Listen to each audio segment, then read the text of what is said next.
Hey, listen, the first time that my mother came down to New York and I had this tiny apartment that I was talking about, I couldn't have been happier. My mother came to visit me with my sister, and she saw my little apartment, and it was tiny, and she was like, well, it looks like there's only two things that you have any control over, after I was telling her about what it was like and taking classes. And I was like, what's that, Mom? She said, how much you put into what you do and how clean your apartment is. Those are the only two things that you seem to have any control over.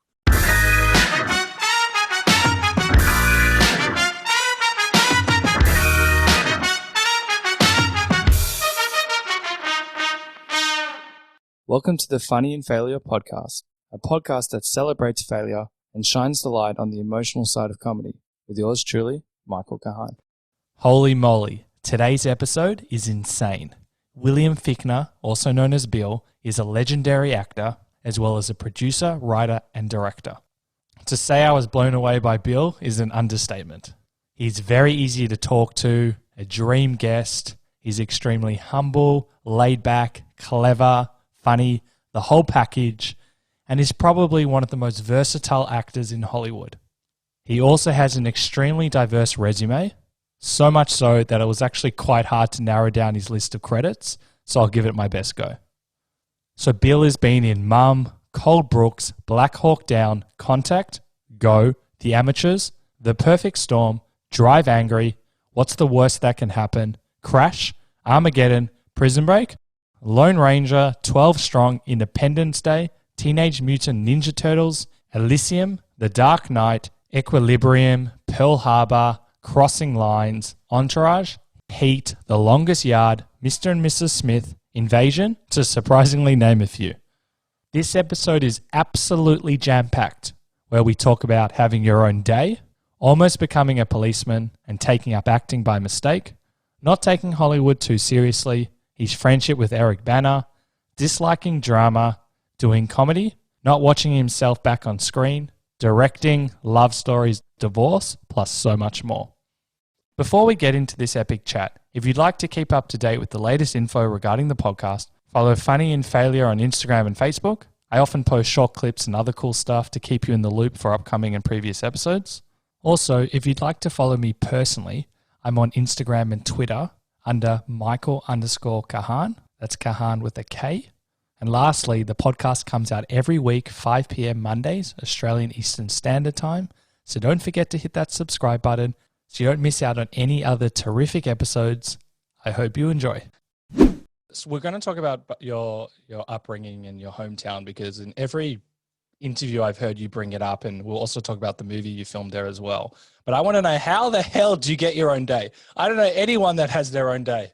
Hey, listen, you know what? And you got two. I got two. I got two freaking, and I think they're different days. Oh, so okay. I got one in the spring and one in the fall. Oh, so 2 long weekends, or how does it work? Freaking covered, I saw, I think the day where they announced that it was like, I don't know if it was a presentation, the mayor was there, it was a big deal. What's it like when you're in front of probably a few hundred people and they announce that you have your own day? Were you aware of it before, or was it a surprise to you? Honestly, I don't quite remember, but it was like, we have a special thing, and it was actually an event for something else. And then part of the event was, today is your day. And I'm like, oh, that's really freaking cool. It could have been chicken wing day, but it was my day. So, I think it was for something else, and it came up. It was like a proclamation. It's around here somewhere. Like I told you, I frame everything. So somewhere here I have my William E. Fichtner Day. You're very humble. If I had the Michael Kahan Day, I would bring it up all the time. Every conversation, it would just be a thing that, even if we're talking about the weather, Michael Kahan Day, have you heard about it? I don't know. This is something that I would have dead center in your room, bigger than everything else. So you're a very humble guy. I also want to talk about your upbringing, because this is kind of a crazy story. And I know you've spoken about this a lot, so we'll try and make it as exciting for you as possible. But you moved to New York when you were 21, I believe. But I want to hear the story about, I've written her name down so I don't get it wrong. We often talk about mentors and teachers who give us like great advice and push us in a certain direction. I believe her name is Sally Rubin. Sally Rubin. I want to hear what advice she gave you and what the context was that kind of moved you into this direction. Yeah. Do you want me to tell you now? Are we rolling for the podcast? Yeah. Yeah. Okay. Well, get with the program, Bill. All right. So long story short, I graduated. I have a bachelor's degree. I went to college 4 years, 2 years at a school on Long Island called Farmingdale. And then I transferred to another school in upstate New York called Brockport. And I am the proud recipient of a 4-year bachelor degree in criminal justice. Which is crazy. I don't know. I think, honestly, I think my dad suggested that it might be like a really interesting, it's not like I grew up going, oh, I really want to be a cop. I want to, be in the FBI or something. I mean, I was fine with it. I thought it was a noble thing to do, but it's not like it was like a life dream or anything like that. I needed to pick a major, and I really wanted to leave my hometown and go away to college. Nice. So I'm a criminal justice major. I started thinking about that my freshman year in college when I was sitting around with a bottle of wine and a bong, wondering if this is a good choice. But so I transferred to my second 2 years, and like a week into the semester, I get a call from an admissions counselor, and the counselor says to me, "Listen, you're short a fine arts course." And I'm like, "Okay, what's that?" And they were like, intro to theater, intro to music, something. You need one for your core to graduate. Yeah. So I didn't really want to take, 500 kids in a lecture room. So they said, well, we have an improv class that you can take. And I'm like, oh, improv. Okay, that sounds cool. So I took this class because the timing was really good. And it was an improv class. I was in there with this teacher named Sally Rubin. And Sally was like a hippie from the 60s. And she was cool. And this is the mid 70s. And she was probably in her 40s at the time. And I just had a blast. It was mostly theater majors that can be a little cliquey. So I don't think all of them were too excited about seeing this guy to, drink a case of Bud every Friday night. And my hair was down to my shoulders. But you're also a jock, I believe. You played sports, I believe. Yeah, I played hockey when I was younger than that. But, I was, a kid in the 70s in America. It was like, rock and roll. And, we just did everything else that you did as a kid in the 70s. So after like a month and a half into this class, she said to me one day, "Why can you stay after for a little while? I'm going to talk to you." And I said, "Sure." I didn't know if I was in trouble. So everybody left. She shut the door. She came over to me and she was like, "Listen, I just got to be honest with you. I don't think I've ever said this to a student. I think you should do this. I think you should be an actor." And I was like, "What?" And it was just such a sweet thing. And I was like, "Well, it's really kind." She goes, "No, listen, I've been teaching for years, and I can see when somebody can be in a moment." And I wasn't really sure what that meant, but she was super kind and supportive and said, "I think you just should take all the theater classes that you can and explore this and see if it means anything to you." So I did. And then I graduated, got my degree, and I thought, I'm going to move to New York. And that's what happened. That's so crazy, because it sounds like a similar story to like me, for example. I was doing commerce, doing accounting, and then actually, no, I'll cut that. It's bonkers how this bit of advice from someone that you admire can kind of push you in a certain direction. Do you think if she didn't tell you, she didn't say, "I think that you can do this," you would have pursued the criminal justice arena or being a policeman? I don't think so. I don't think so. I know when, I said to her, I can't really take any other acting classes. They're for theater majors only. So she went and talked to the department chair and said, "I got a kid in my class that I really think you should let let him take other classes. So Right. he met me, and I just said I would really like the opportunity. So he let me take theater classes, and but then when I graduated, still not really sure. Like, listen, back in the '70s, we're talking pre-age of information and computers, and when you grew up in a suburb of Buffalo, New York, nobody knew an actor. Actors were something that lived in LA or New York. You didn't know an actor. Yeah, You knew of course. kids from high school that did plays, but nobody ever met, like, you're an actor. That's what you do for a living. I didn't know anybody. I didn't know anybody that knew anybody. Yeah. So, when I graduated college, I took one police exam, one federal exam in downtown Buffalo.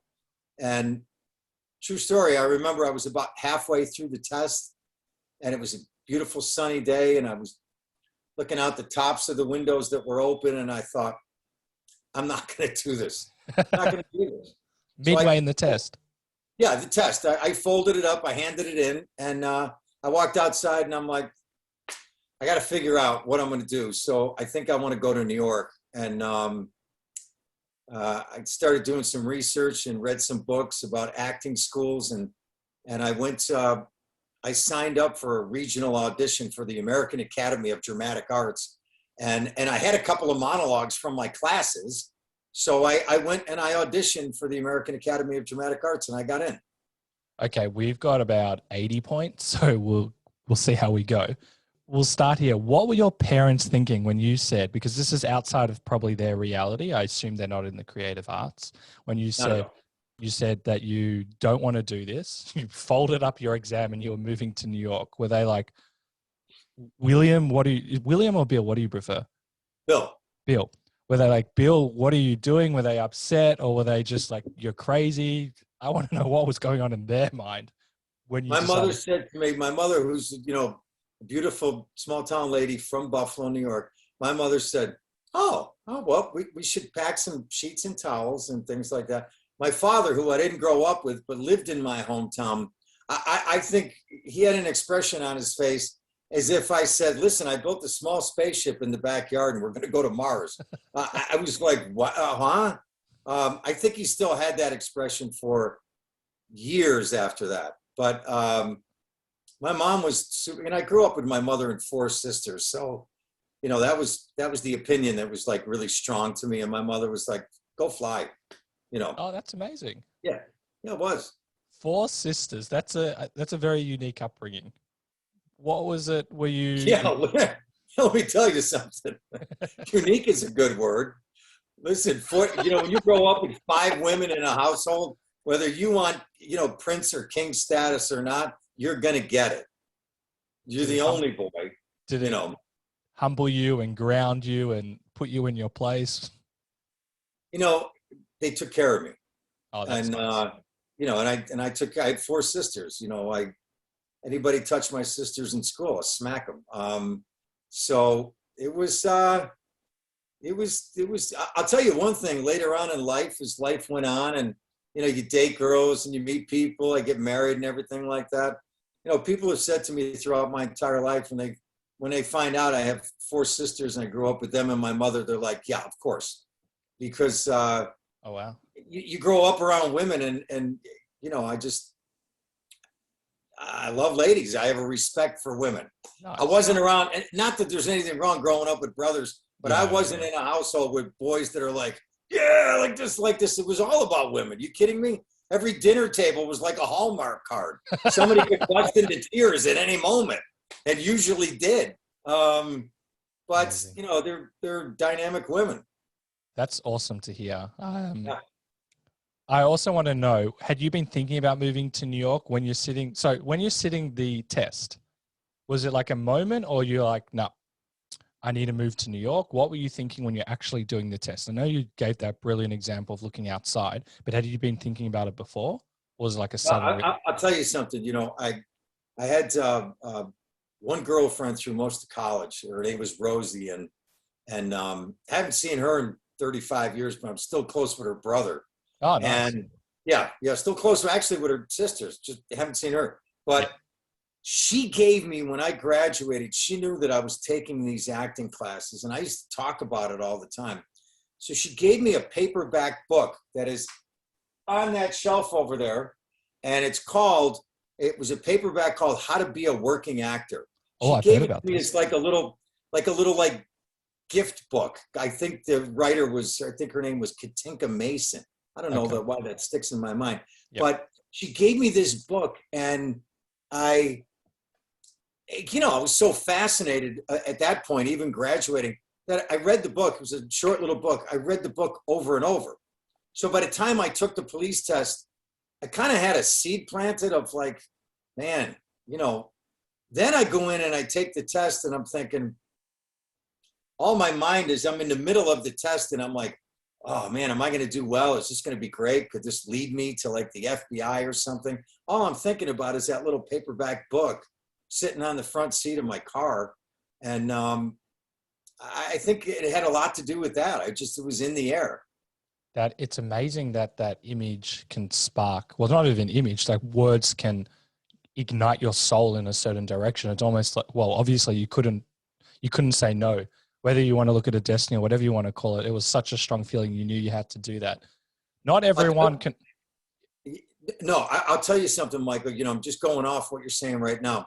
I remember reading that book, and as I said before, like in the 70s, growing up, you didn't know actors. All my college and high school years were in the 70s. So when I'm reading this book and it's talking about acting schools and what you would take and where you would go, I mean, it was exciting. It was foreign. It was like, oh my God, man, that's a whole other world. Could that really actually, something like that actually happen? And I had a lot of thrilling dreams going on. Oh, nice. And that was just about, just getting to the point of, could I actually get on a bus and go to New York City and get off the bus and, figure out your life? It was, I still remember it. I remember it now. I remember that feeling of reading that book, being that excited. It's a similar experience to me. I come from an accounting background and commerce background, but when I discovered screenwriting, for example, amongst the many other things, people would always say, oh, not many people can do it. You can't do it. Or do you know anyone that does it? It's so hard.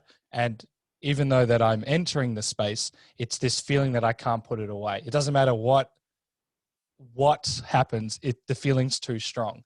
And it sounds the same with you. So where did you have this belief or knowing or understanding that you could actually do this and pursue it? Because it's a huge leap of faith, or whatever you want to call it, to leave your hometown, give up that stable job, kind of everything to pursue the unknown. Yeah, and also too, you got to think back then, which I'm sure you dealt with a similar thing, which is, people that and Yeah. you tell them you're going to do something like that. I believe it's a little bit of tall poppy, right? And Yep. And people are like, yeah. I had a couple. I remember when I moved to New York, I'm taking classes at this school that I auditioned for and got into. I had to work a full-time job. I didn't grow up with any money. I went to school, took 6 classes a day, 40-hour-a-week job as a security guard, right, at the New York Hilton. And oh, really? I was in a tiny apartment that was smaller than this man cave.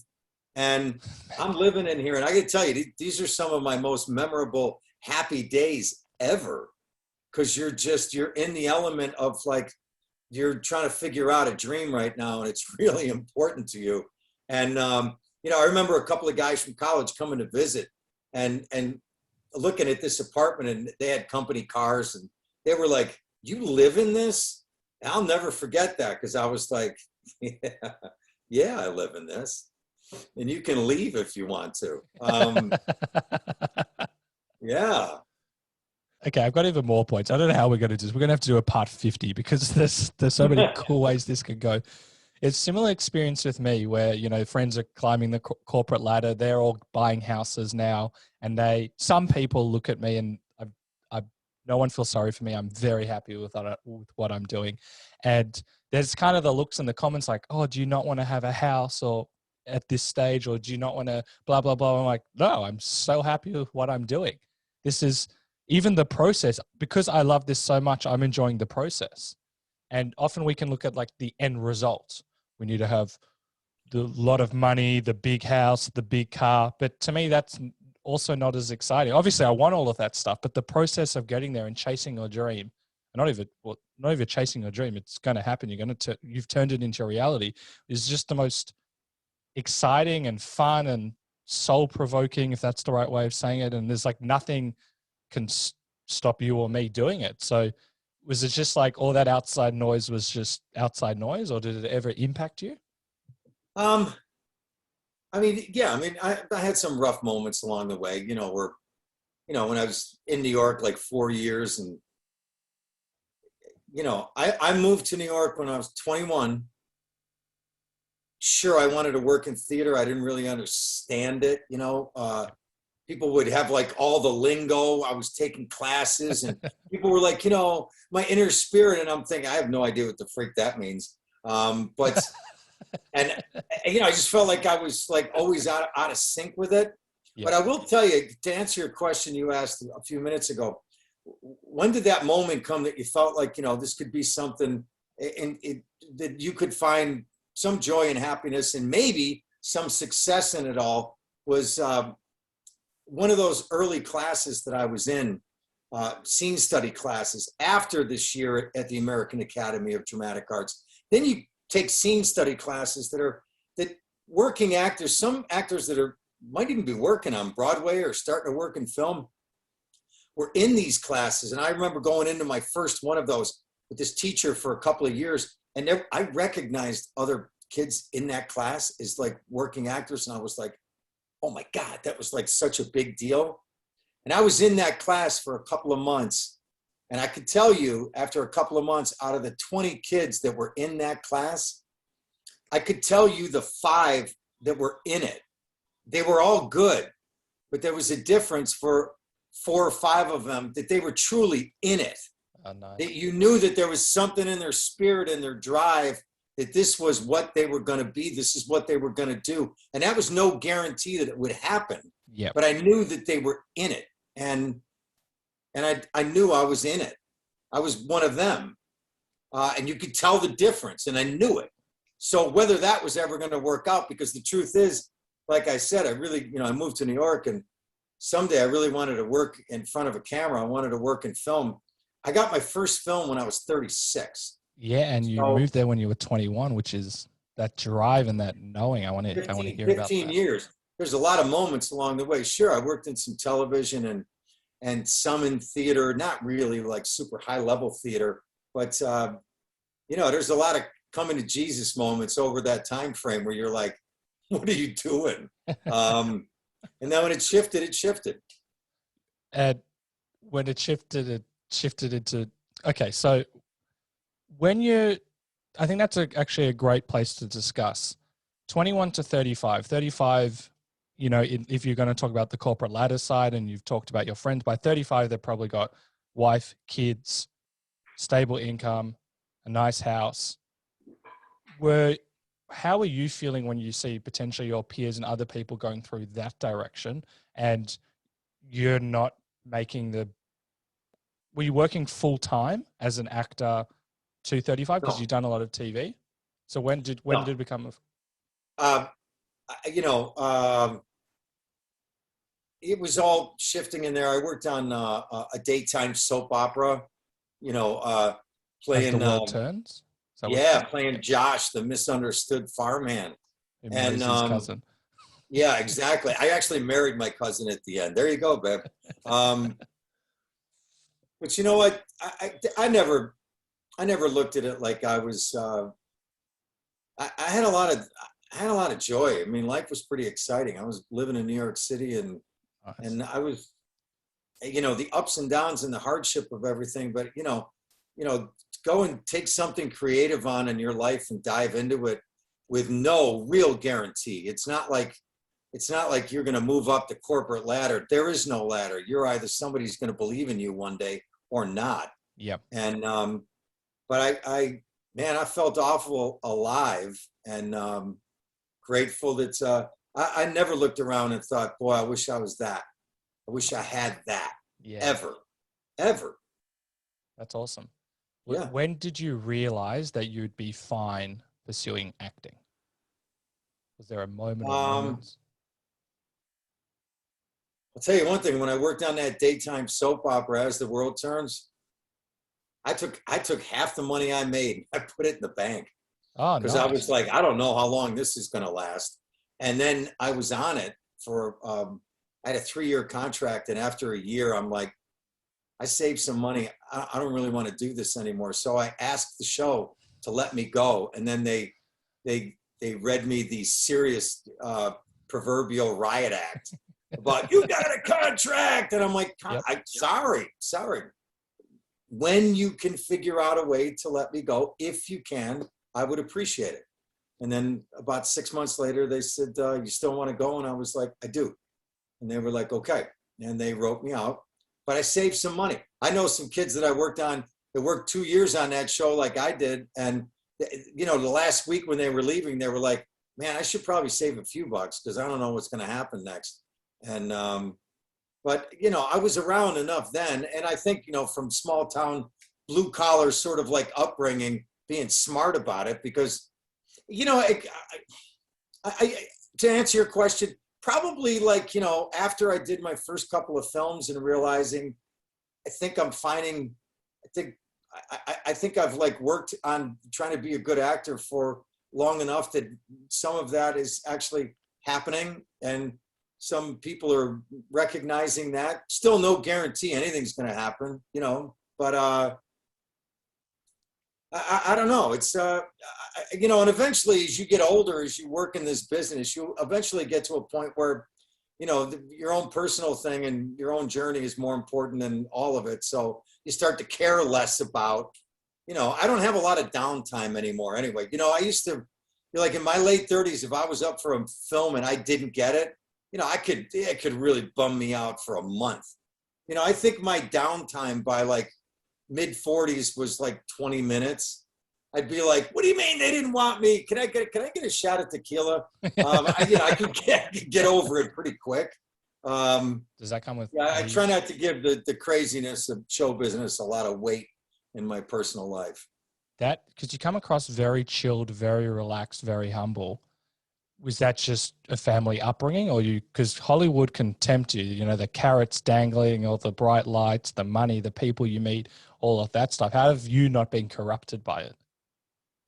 You know, he shall remain nameless, but when we were shooting Black Hawk Down, and you know, I've worked with a lot of great people in my life, people that are really truly salt of the earth. But there's no guarantee when you leave a job that, you know, you meet a lot of great people, but you may not become like great friends for the rest of your life with them. I met 2 guys on Black Hawk Down: Eric Bana, Kim Coates, Canadian actor Kim Coates. The 3 of us, we've been in touch since it's 20 years now. 20 years like now. And Eric Bana is an Aussie hero. Yeah, no, he's the best. He's the best, and we miss him over here because, you know, the pandemic and that, and he hasn't been here in a long time. But I hear he's doing quite well, and he's got a great film down there. Oh, it's so good. The Dry. I know, it's what I heard. I haven't seen it yet. Shame on me, but I will. It's genuinely a very good film. But anyway, okay, yeah. Yeah. So there was another guy, you know, somebody that you would recognize on the film. And I remember one time sitting around when we were shooting Black Hawk Down, and this other actor said to me, I love the life. I love the life. You know, I mean, to be in LA, to be in Hollywood, to be an actor in films and everything. It's just, you know, it's the life and this, that. And I never forgot that because it felt so different than the way that I feel about doing this for a living. I'm really super grateful. I frame things that matter to me from things that I've worked on. Got a Black Hawk Down poster right there. But I look at everything as like a piece, you know, everything I do is a piece of the puzzle of whatever your life is. I love putting nice pieces in the puzzle. You know, I don't do things if I don't care about it. But the life itself, you know, I'm always been like ever so slightly intimidated about like the bigger picture of Hollywood and what's hip, hip and cool. And, you know, I get invited to these, Vanity Fair, like Oscar parties. And I'm like, oh, way too much anxiety about like, the whole scene. So I don't really go to them. So I don't really, I'm not in the life. And as I said, I have a couple of boys, and I spent a lot of time at Little League baseball parks, which is just fine by me. So I don't really dive into the life. I tell you, when Eric comes to town, it's a big thing because my buddy Kim Coates lives 10 minutes away, and we can't wait to go and visit him. Every time he's here. That's when we kind of get out and about a little bit. It's not like we don't do things. It's just that I don't live the Hollywood life, and I don't need to. Okay, even more points. That's amazing, because sometimes we can be seduced by the ego side. And, that is very compelling or propelling. I'm not sure what the right word is, but it sounds like you're just happy to do your craft. You said the most important thing, which I love hearing this, is when people say the word grateful. People have heard your credits at the start of the podcast, and I'm not trying to suck up. It is probably one of the greatest resume in Hollywood. And for you to still say grateful, and that you're not really interested in the Hollywood parties and all that stuff. You do it for you, but also more importantly, you talk about your family. Sometimes, and there's no judgment, sometimes people can, give up the family side because it's too tempting. It's too seducing. I just need to do this. I just need to do this. But even the first thing you said to me was about your family. And I think that's remarkable. We don't hear enough about that. Yeah. Well, you know what? I mean, talking about Eric and Kim, those guys, they're just like I am. I think that's why we all like found a common denominator with all of us. But, at the end of the day, whatever grounds you, it's like drama. I can't live with drama. Listen, my wife is so lucky. She's half Albanian and half Lebanese. So she's a little nuts in a good way. I mean, no, I love her. I believe me, but she's an emotionally driven, being, but, which is why I tell her all the time. I say, you're so lucky, honey, because I'll always give up the battle, whatever it is. You can have your way. I can't live with drama. I can't go to sleep. I can't do it. It kind of messes with my rhythm. And if I'm focusing on something, I just like to have clarity. I like to have peace. That works for me. Have you had to change your relationship with yourself? As in, is there any philosophies or meditation? I know that you've spoken about doing sport and exercise, and that would probably keep you quite grounded. Have you had to do work on yourself to be like this, or have you always been like this? Listen, there's a lot more work to go, Michael. Everyone has that, but still, you've obviously done work on yourself. No, I love motorsports.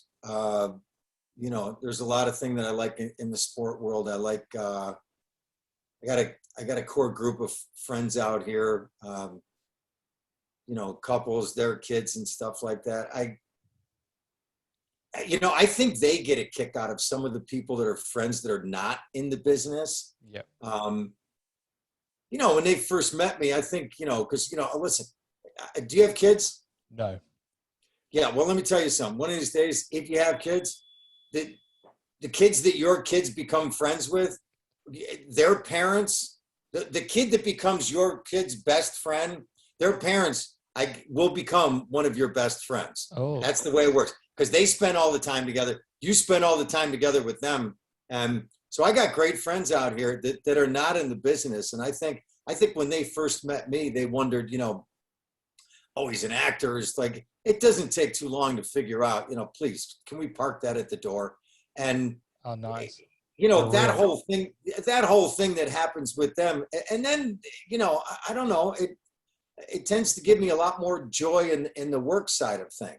I don't, I'll give you an example. I don't, I worked on this show Mom for the last 5 years. Hilarious show, great cast, yeah.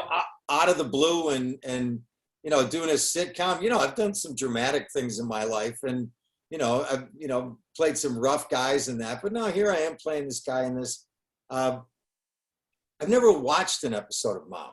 I've heard about this. Yeah. I've seen some pieces of it, but I think the older that I get, I have less of and I've never really had a desire. It's not like I don't, it's like I don't watch dailies.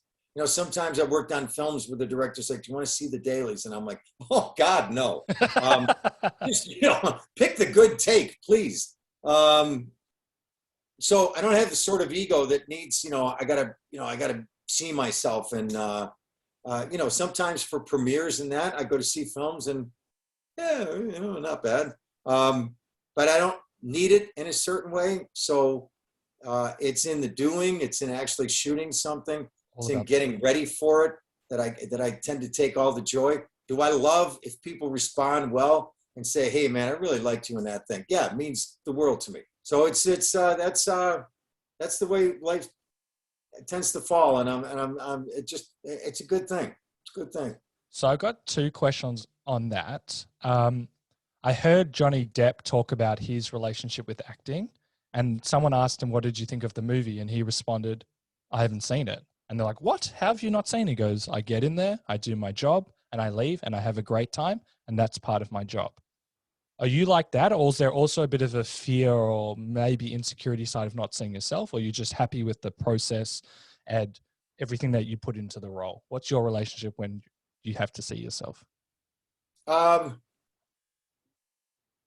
I'll tell you, I did work with Johnny on The Lone Ranger. Oh, yeah, that's right. And I actually think it may have been about The Lone Ranger, actually. But I was very impressed with who he was and how he worked and his whole thing. He was a good guy. I really enjoyed that time with him. I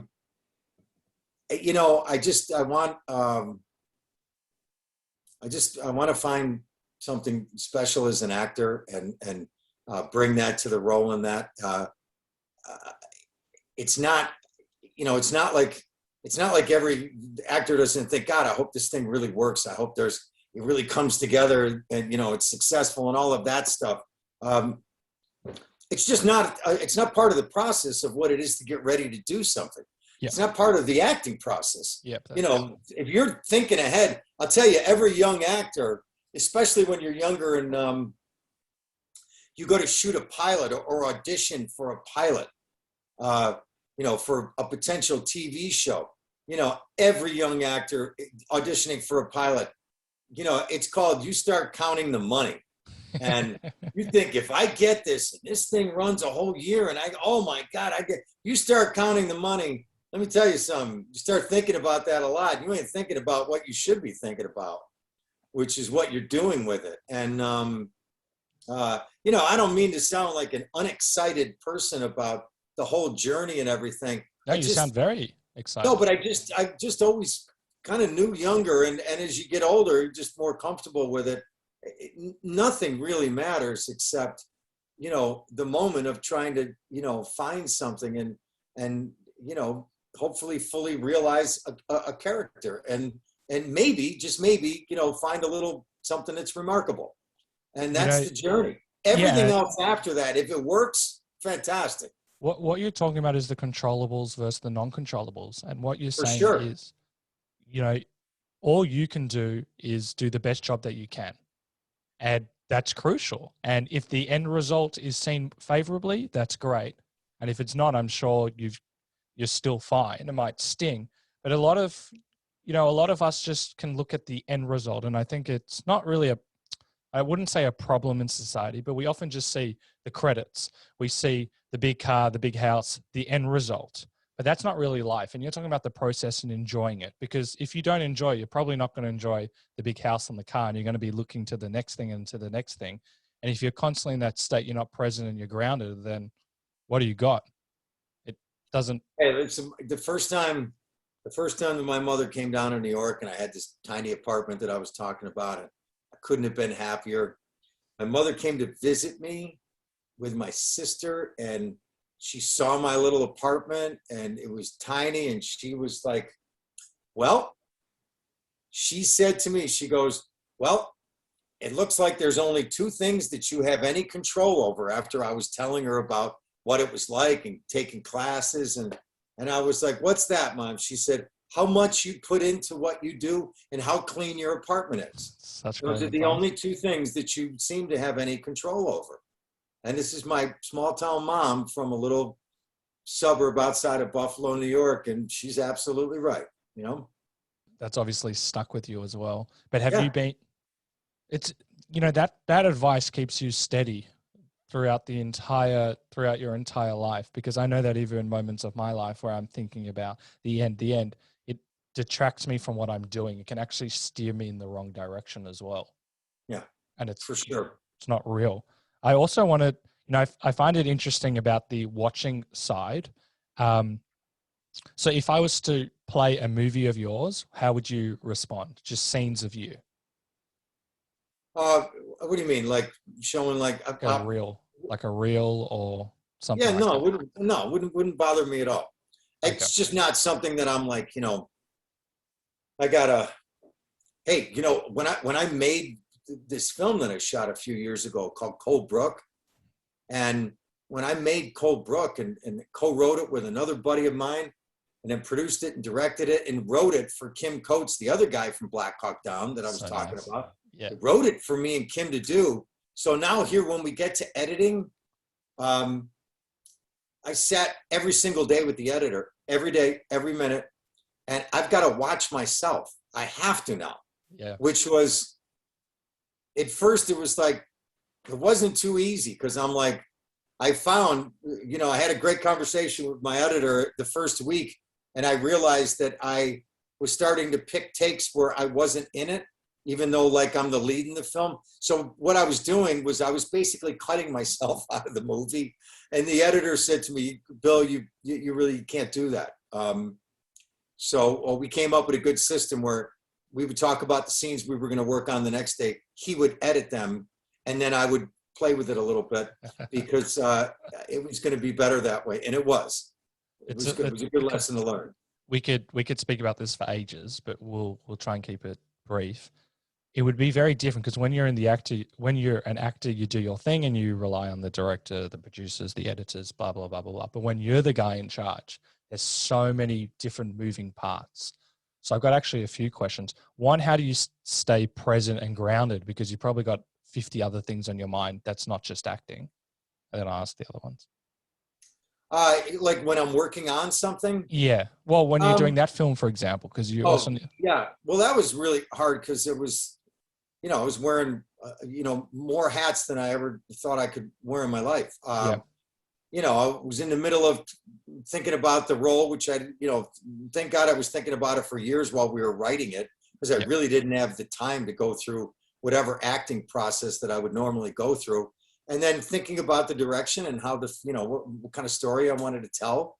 You know, in the middle of it all, you know, somebody starts crying in the production office because something happened, and, you know, it's okay. And, hey, Bill, do you want this shirt to be pink or blue? And I'm like, so there was so much to juggle at once. I felt fortunate that I had some really great people around me, because I just, I'll tell you this much. When the day we wrapped the film, I got in the car the next day and I took a long drive with my wife. We were in upstate New York, and she said to me, how do you feel, honey? And I said, first thing I said, it was, I can't believe that I found that much concentration. Oh, nice. That I didn't know that I had that in me, and it really required it. You know, because it felt like a lot of it was going to fall on my shoulders, which it did. And you know what? Truthfully, I wanted it to fall on my shoulders. So, you know, sometimes you get what you're asking for. So I was, I wanted the whole thing. I wanted it on my shoulders. It ended up being on there, and yeah, it was. I can't believe it. Can't wait to do it again.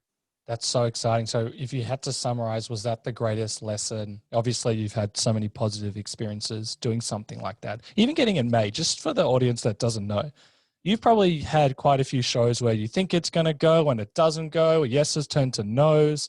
shows get canceled for whatever reason. Sure. Maybe you've been replaced. Sometimes you're probably waiting a few years, and then you are the guy that gets it out. I'm sure that would have been not even a relief, just wow, like you actually just did, you made it. You actually did it. Yeah, it was. It really is a massive sense of accomplishment, way more than anything ever.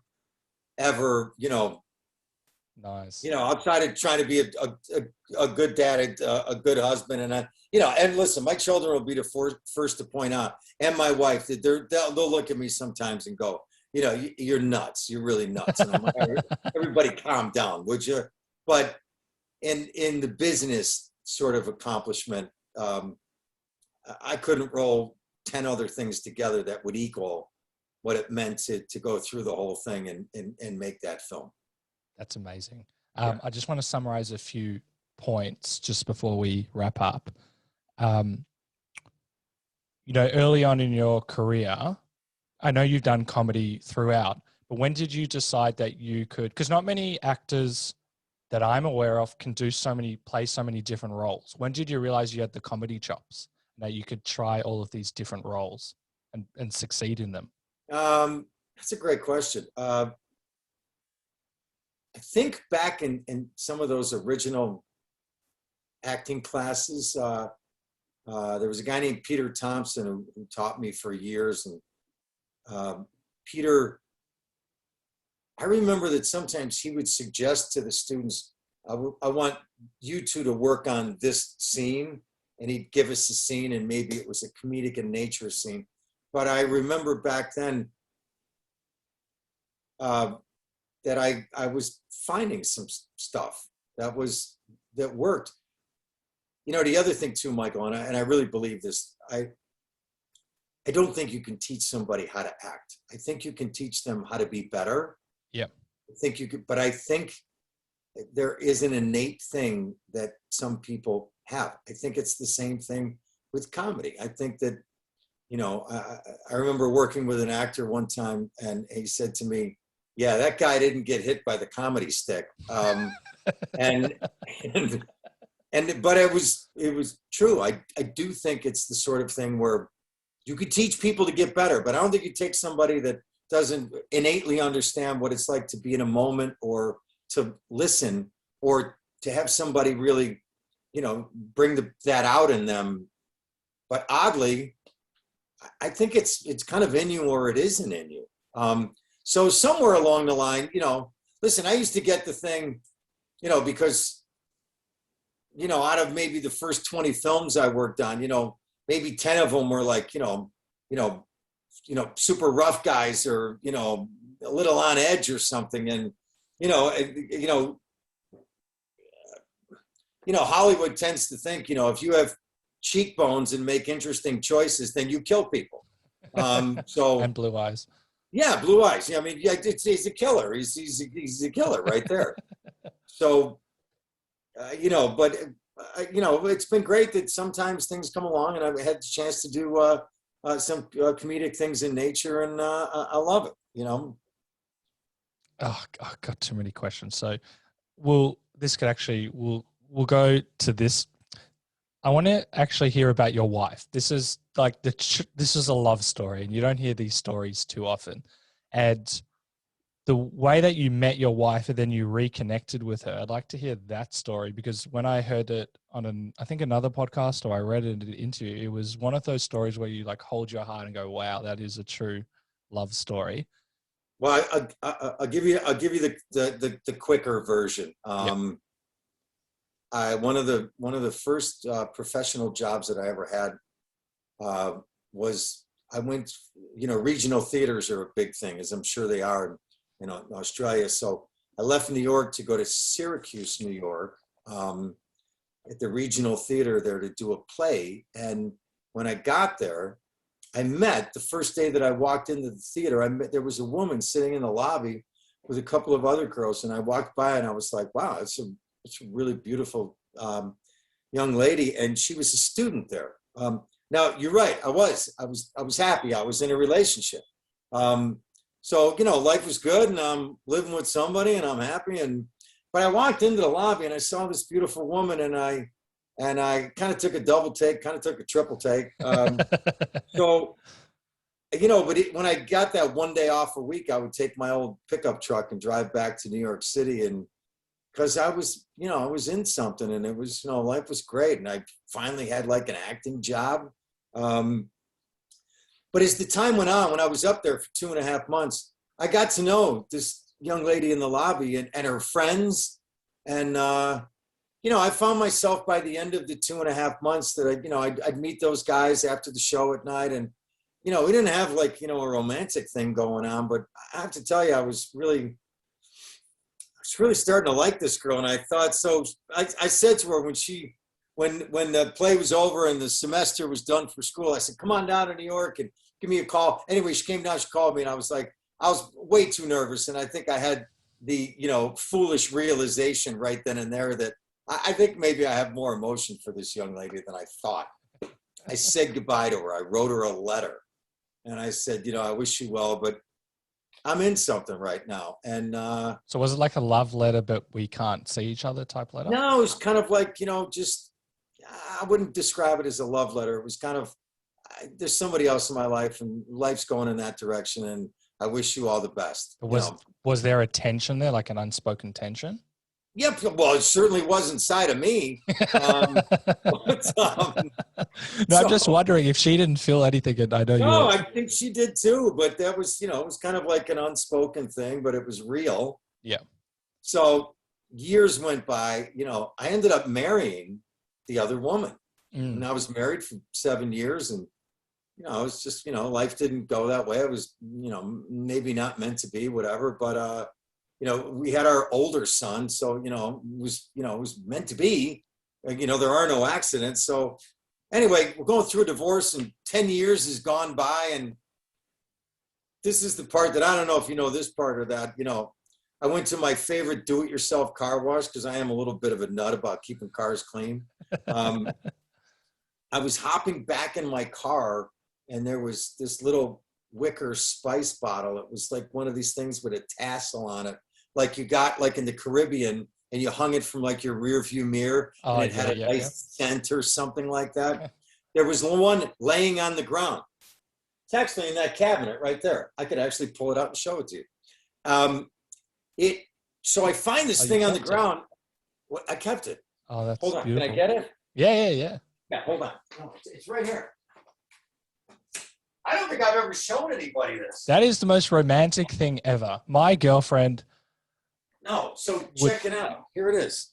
So I've never done this. This is a first, Mike. I've did this. This is it. Oh, that's right there. That's like the so cutest thing. I see this thing laying next to a garbage can, and I thought, oh, I like those things. So I picked it up, and the scent was that girl, Kim, from back 10 years ago. It was her perfume. And I never forgot it. And I was like, wow, man, that's Kim's perfume. So this is like pre-cell phone. So I drove back. Yeah. I drove back to my apartment, and I picked up the phone, and I knew a guy that I met when I was doing that play that worked for Syracuse University. I called him up and I said, hey, do you have access to the alumni computer? And he was like, no, yeah, you didn't get the number from me. So he gave me a cell number, and I called it. And well, first I started to call it, and I hung up, and I'm like, I can't call her. It's 10 years. What if she's married and kids and her husband picks up? I'm going to feel like a jerk. And then I was like, stop being a wimp, just dial the number. So I called it. A woman picked up. I said, hi, is Kim there? And there was a long pause, and she said, hi, Bill. And I was like, are you married? And she said, she no. knew. She just knew from your voice. She said, hi, Bill. And I said, are you married? And she said, no. And I said, would you have dinner tomorrow? And I was in New York, like no money. She's in LA, and she said, I'd love to. And I said, I'll be there at 8:00. And there used to be a no-frill airline called People's Express, and it was like the first like discount airline. And I took it the next day. I flew to LA, got a rental car, left the airport, drove right to her house, and knocked on her door, and went out to dinner and told her I was going through a divorce and my whole life. And I said, just, just told her what was happening. And one of these days, I'm going to get through all of this. And the day that within a week of when my divorce was final, I asked her to marry me. Oh, okay, you are a romantic, and that will come down to your sisters and your mum and the upbringing they gave. That is the nicest story I've ever heard in my life. Did you keep in contact with her after that dinner? Absolutely, yeah. Then I talked to her and dated her and went back and forth. But I got to remember too. But I had a young son then, and so there were times when it was like, it was not easy for her because, she wanted me to be around in LA all the time. And I was like, listen, I want to be here too. But, every couple of weeks I am getting on a plane and I am going back and seeing my son. That's it. And I never, and I only introduced my son to Kimmy once in like the first 2.5 years that we were dating. I just didn't want to confuse his world or anything. And I just wanted to. You mean married or dating? No, when we were dating, I just, Kimmy met Sam one time. Oh, okay. My older son. So anyway, when everything was, when the time was right and everything like that, then we got married 23 years ago. What a nice story. I'm lost for words. That is the greatest love story. Why don't you write a story about that? And also just helping you through a divorce. We don't need to get into that side, but I've had quite a few guests that have gone through divorce, and I've also studied emotional stress, for example. And that's the hardest, that's the number one stressor a human goes through, is a divorce. And it's so nice that you kind of met her at this time in your life as you're going through it and then push you in another direction. I don't know if you believe in destiny, but you said, what do you say? You said there are no accidents. So did you see it as kind of like a gift, or how did you see the timing of all of that? You know what it is? Listen, my older son's mom, she's a fantastic lady, and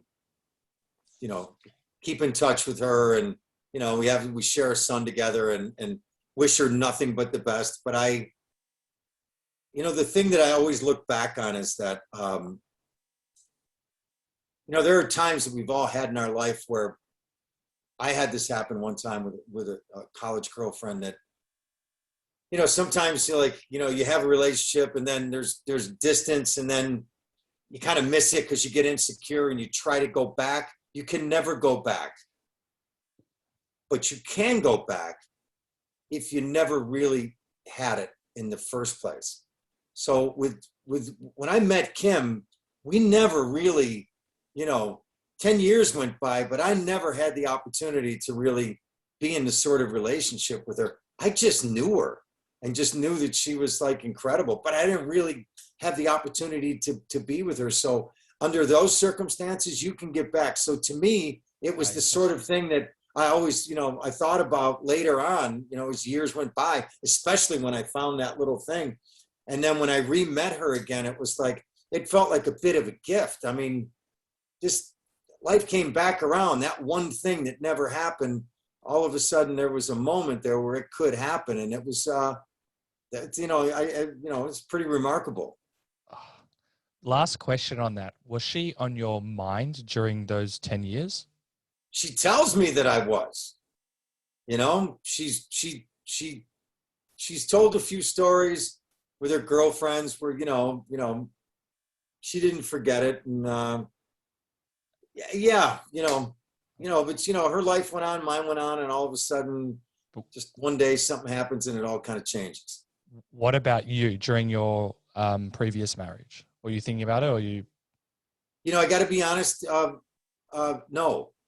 I'm sure when I was, driving from New York to Buffalo and passing through Syracuse, yeah, I would remember being there and that, but not really thinking about it where oh man, it's just I wish, this opportunity went by. I would have never married, my first wife. I wasn't happy and wanted to, all of that. Life was just going in a whole different direction. So no, I didn't really was thinking about her I missed something in my life. That wasn't what was happening. Oh, that's so interesting. So what we're going to do now to wrap up the podcast is do a rapid fire segment. And Sure. I'm going to actually start with the fan questions first because I think I got the most for you with the fan questions. First thing that springs to mind, although if you need time to think about it, that's completely No, fine. rapid fire is cool. Which actor surprised you the most in your career that you've worked with? Whoa, man, that's Gonna a tough upset a lot one. of people here. There's an awful lot of people on. Oh man, this should be an easier thing, but I'm such a fan of so many people that I've worked with. I'm going to get back to that one. Okay. Go to the next one. It's just so many names came up that it's something's going to come back to me. I understand. Last time you cried. Few days ago, working on I'm working on this new script of a film that I would like to make, and I often listen to the soundtrack, or at least the wish list soundtrack. It's based on a true story from the 60s, and so I have 33 songs on my wish list of all from the summer of 1967, and I listen to that list, and I get to some of the songs at the end, and I think about the script that I'm working on with a writing partner, and yeah, it can really emotionally hit me sometimes. Like, that's great. I was driving down the 134, a big freeway out here, 6 lanes wide, like, man, I really get that. No, I love that. There's so much to say there. Music can really get you to pull all the heartstrings. Nice. Best advice you ever received from a director?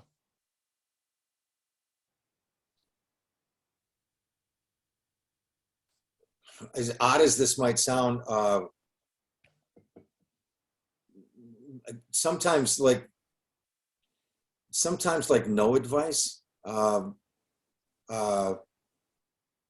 think when a director shows that he has trust in what you can do, it's amazing how an actor's heart and everything, inspiration can open up, as opposed to when a director is trying to really fine tune what you're trying to do. Nice.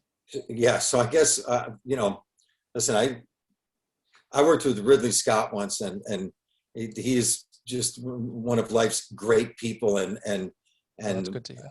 His faith in where you're going to take the journey makes you want to be better than you've ever been. Nice. Do you ever get nervous? It rarely happens. I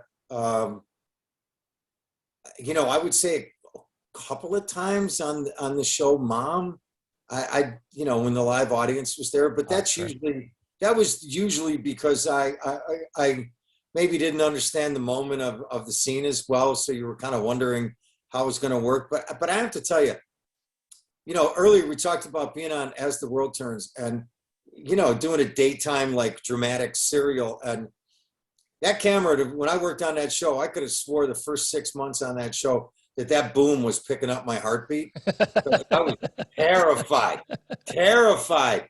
And then I did the show for 2 years, and by the end of it, to be on set in front of a camera, it's like my happy place. It's where you get 200 people and a huge crew, and put that camera 12 inches from your nose, and I just am like, it's where I go like really calm. Oh, that's amazing. Yeah. Yeah, it shows you still love it, which is even nicer to hear. Do you ever get starstruck? Yeah, there's some there are actors out there that I watch them and I'm just like, wow, man. I'll give you one example. Probably my greatest starstruck moment was I worked on this HBO miniseries called Empire Falls, and Paul Newman was in it. And I remember the first day that I went to set, and he was probably in his late 70s at the time. He passed away a few years after that. and he had a gray beard, and he was up on a ladder with a paint can. And I was just standing off to the side, and I'm watching him up there having this scene with Ed Harris, and he was painting the wall. And I was like, that's just as that's as cool as I've ever seen anybody ever. He's as cool as Cool Hand Luke. I was starstruck. Favorite moment in Prison Break? It can be on or off the set, or if anything springs to mind. Probably like the first or second day that I worked on the series. You know, I just moved into the house I live in, and like a week later, I got offered Prison Break, like on a Tuesday, and my agent said, you got to let us know by tomorrow on Wednesday, because if you like it, you got to travel on Thursday because you start working on Friday. And so, of course, the first thing I said was, well, who did they lose? Because obviously they had somebody else. And I was next on the list. But when I read the first 2 episodes, there were these crazy little moments where this character Mahone, Loved you it. know, he would, you know, he'd turn away from everybody and like pop a pill in his mouth. And there were these crazy little sequences. And I remember doing those and thinking, I'm not sure who this guy is yet, because I'm literally read the material 3 days ago, but I think I'm going to have some fun discovering this. I remember those first few days thinking, I think this is going to be fun. One of my favorite shows, and I absolutely loved you in it. I'm actually re-watching it now. Who was your favorite person to hang out on the show? There was a guy that came on that was only on it for like season 3. My second season, season 3. God, I don't know if Chris was. I don't know if Chris Vance was. I know his father was from England, but something tells me he spent some time in Australia. But it was an actor named Chris Vance, and he came on. He played a character named Whistler, and you know, he was just one of those guys that comes on. That's you know, I loved the regular guys. You know, some were a little nuts, but but I when I met Chris right away, I was like, you know, sometimes you meet somebody, and you know, after the first day at work, I was like, I think I had to drag him around in the mud, and at the end of the day, I was like, dude, sorry, man, you're awesome. I mean, you let me just drag you through the mud. And he was like, I was like, come on, let's go get a beer. Talked to him the other day, actually. I love hearing stories like that. We'll do the last 2. Are you better than Adam Sandler at NFL? I got to tell you something. Adam, he really learned how to throw a football. Oh. Yeah, he did. There's a pass that he has in the film when he backs up and he throws a pass downfield, and you'll notice that they don't cut away, you know, because a lot of, you know, in the magic of editing, you know, who knows who threw that ball. But he has a shot in the movie where he backs up and lets it whistle about 50 yards. He threw that ball, and I was impressed. He was a stronger athlete than I thought. We'll end on this one. This is my one. Is there any advice you'd like to give people who want to try something different or new, but perhaps are fearful of doing so?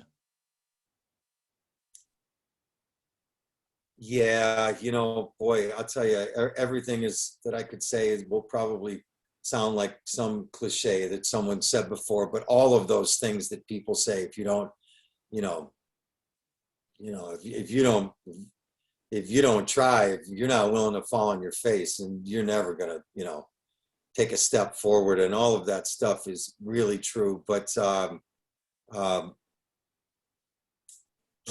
it's like,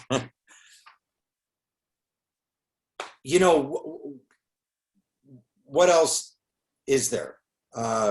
We don't know what comes after this existence. We don't know how long this existence lasts. What else do you have but not being able to go forward. What do you have to lose?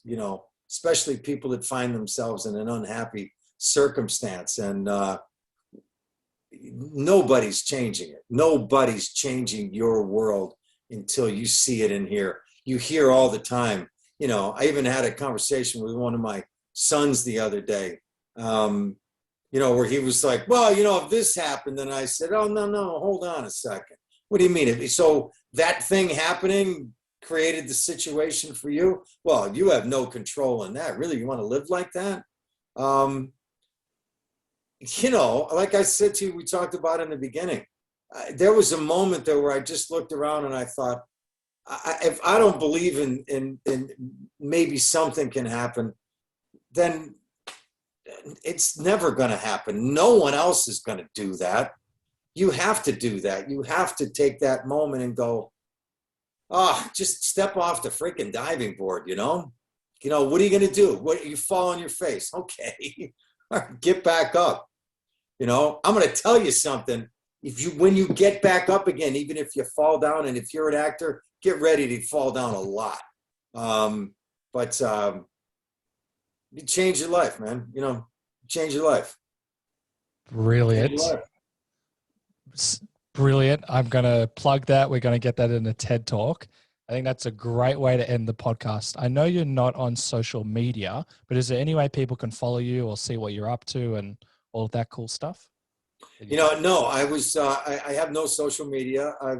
I can't find another excuse to put my entire leg in my mouth. So I just don't do it. I don't know. Keep looking around for the next thing I'm going to do, because there really isn't, and I'm fine with that. Awesome. Thank you so much. You're spectacular. You're a spectacular human being. You talk about gratefulness. You're very self-aware. You're very humble. You talk about the journey. I think it's really important that we hear more people like you. You're a very uplifting person as well. So I really appreciate your time. And we're definitely going to have to, if the timing works out, get you back for a part 2, because... Come on, we got to do a part 2. Oh, you heard it here. That means it's locked in. So we got to do a part 2. We will. Okay. Thank you so much. I really appreciate it, and go and enjoy spending time with your boys. Pleasure's all mine. Take care, Michael. Thank you. All right, bro. See you around.